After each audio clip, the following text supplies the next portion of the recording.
Буа шәһәрендә капиталь төрләндерүдән соң сәнгать мәктәбе ачылды. Биредә балаларга музыка, нәфис сәнгать, хореография юнәлешләрен өстәмә белем бирелә. Сәнгать мәктәбендәге уңайлыкларны хәбәрче бездә күреп кайтты. Ремонттан соң мәктәптә музыка тагында кешеләр яңгырый башлады. Яңа уку елын балалар яңартылган бинада каршылады. Нравится все, хочется сюда вернуться. Һәр уку кабинетында сыйфатлы акустика мөмкинлекләре бар. Балалар бер-берсенә кымачауламыйча чыгышларга яхшы итеп әзерләнә ала. Сәнгать мәктәбендә 370 бала шөгыльләнә. Аларның һәркайсы абруйлы конкурслар призеры яки лауреаты. Прошли ремонтные работы во всех классах и кабинетах. Барлык классларда һәм кабинетларда, барлык дисциплиналарда, графика залларында, гомуми бүлек дисциплиналарында, фортепиано залларында ремонт эшләре үткәрелде. Яңа җиһаз сатып алынды.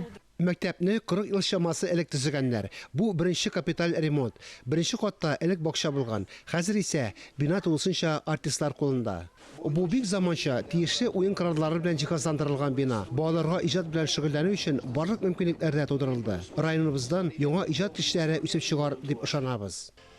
Тиздән сәнгать мәктәбендә төзекләндерү эшләре тулысынча тәмамлана. Тагын яңа җиһазлар урнаштырасы, уен кораллары аласы калган. Укучылар өчен музыка өлкәсендә уку елы уңышлы башланды. Фәнис Мөхәммәтов, Карина Петрова, Илнур Кадыров, Татарстан яңалыклары, Буа районы.